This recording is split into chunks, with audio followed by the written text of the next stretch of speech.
Good afternoon, and thank you for joining us today.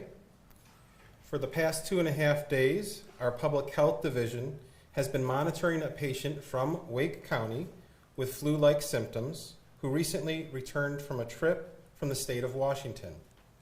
Since the patient has traveled to a long-term care facility with COVID-19, where it has been detected, we tested that person for coronavirus. Around lunchtime yesterday, we received word from the state lab that the patient did test presumptive positive for the COVID-19. You'll notice I used the word presumptive. That's because the results are not considered final. Those final results will come from the CDC. The patient is currently in isolation in home at Wake County to prevent potential spread of the virus. Our Public Health Division's communicable disease staff is monitoring the patient's condition closely and can share that the patient is doing well. What does this mean for residents? The North Carolina Division of Public Health in Wake County are treating this as an isolated incident. That's why we are not recommending that organizations make major changes like canceling festivals, conferences, or events in Wake County. At this time, there is no reason for the public to panic.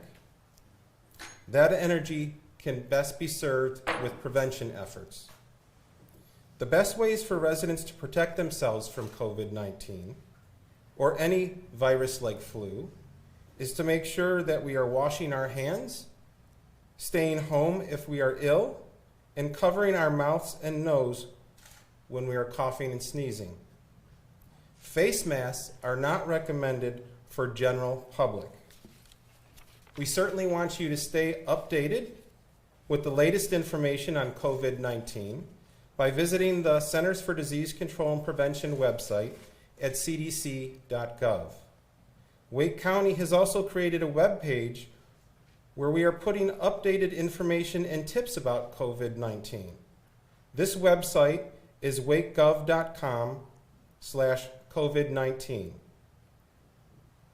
There, residents with specific questions will be able to email a dedicated address to get answers from public health.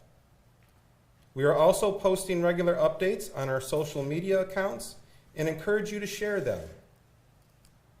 So what is the impact on Wake County services? At this time, risks of contracting COVID-19 in Wake County is still low. To date, no county programs or services have been disrupted. Wake County staff are dedicating more time to monitoring COVID-19 and its potential impact to our community. Staff from many of our departments are putting plans in place as they normally would for any emergent health-related situation.